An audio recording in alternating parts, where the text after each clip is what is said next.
Hi everybody, TJ Mack Vintage Cards and Nostalgia here, and today I'm doing a special Sunday video on my 8th episode of my AFL case build. So I'm going to go ahead and get started. This is a 30 or 36 card case I'm putting together depicting the stars of the American Football League, which existed from 1960 to 1969.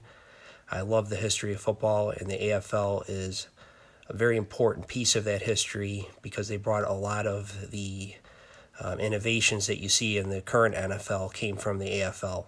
And I talked some about the league in the first video I did here on Lance Allworth, and they're all in my playlist. In the second video, it was on Rich Tombstone Jackson and the Mad Bomber, Daryl LaMonica. The third episode was on Billy Groman.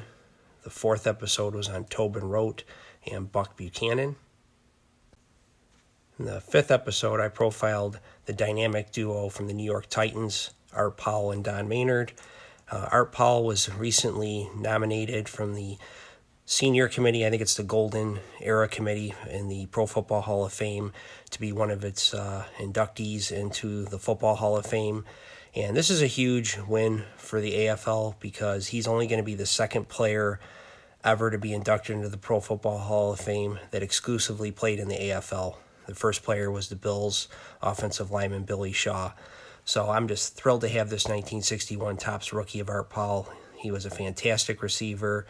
And again, if you're a follower of the AFL, this is a big win for that league and its fans.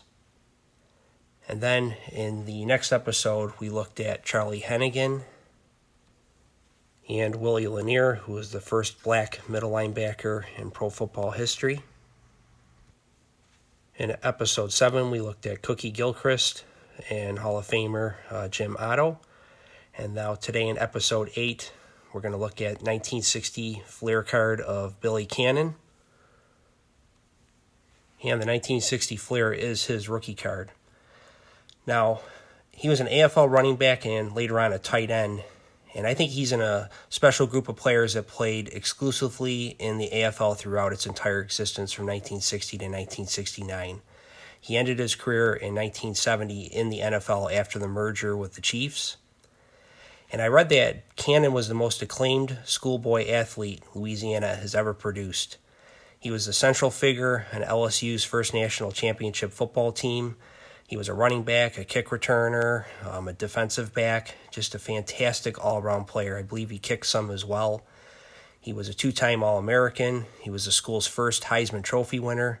This guy was a big deal in college football in the late 1950s.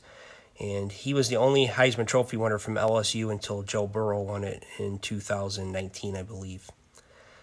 Now, the AFL would have started with or without Billy Cannon. I believe that, but he gave the league much-needed credibility because he was the best player in college football, and the AFL was viewed as a league of cast-offs and young players not good enough to make it in the big and powerful NFL. Now, the NFL's LA Rams were the first team to sign Cannon while he was still in college. The Rams general manager, believe it or not, was Pete Rozelle, and he held that job shortly before becoming NFL commissioner. Now, Rozelle secretly signed Cannon to a 3-year, $50,000 contract. The AFL's Oilers protested, and a federal judge ruled it was an illegal negotiation. The Oilers were then able to sign Cannon to a much larger 4-year, $110,000 contract, making him the first pro football player to receive over $100,000. And this was signed on January 1st, 1960. And you can see here on his 1960 Fleer rookie card, he's wearing his LSU uniform. Now, Fleer secured the rights to create this inaugural 132-card set of AFL cards. And I imagine that this had to be a really big deal for the AFL, as it was a way to advertise the league to kids. And in the hobby, this set was not very popular for the longest time, but I think the popularity has increased some in recent years, along with the overall interest in collecting cards. And there really are some nice-looking rookie cards in this set, such as Paul Lowe and Abner Haynes and Albert Debanian. And here's another rookie card in the set. This is probably one of the better rookies. This is the Jack Kemp rookie. Of course, we know Kemp later on became a congressman and was nominated for the vice president of the United States in 1996 on the ticket with Bob Dole. Now, the 1960 Fleer set even made coaches' cards, and that was the first time, I believe, since the 1952 Bowman set that they had cards just featuring a single coach, not along with a team photo or anything like that. And here's a card of Hall of Famer Hank Stram. This is his rookie card. And the other Hall of Famers in this set, there's not too many. You have coaches Sid Gilman and then Sammy Baugh, who made the Hall of Fame as a player, but he was a coach in the AFL with the New York Titans. And then you also have Hall of Famer George Blanda, who's in the set, along with a rookie card of Chargers offensive lineman Ron Mix. I have the Mix card, but I want to show that in another video later on in this series. Now, the 60 Fleer set, I think, is a beautiful set. You can see here it's got the nice colored background in the front, and it's got the white line outlining the player, similar to 55 Bowman. I don't think it's as stylized as the 55 Bowman set, but they're still beautiful cards. And then you got like a three-dimensional shot there of the football field with the goalpost in the back there. And then when you flip the cards over, you can see there's a football going through the goalpost, and then you got the red and white background with the lettering there, predominantly in black, except for the player name in white. And it's got a little biography on the players and coaches. Take a little closer look. Here's the back of the Cannon card. You notice right at the start there, they say winner of the Heisman Trophy in 1959 as the nation's outstanding college player. Again, I think a very big deal in giving some credibility to the AFL. Now, Cannon did become a star player in the AFL, but he never quite lived up to the superstardom that was projected. The Oilers would win the first two AFL championships behind the quarterbacking of Norm Van Brocklin, and they had receivers like Charlie Hennigan and Billy Groman, who I've also profiled, in addition to Billy Cannon in the backfield.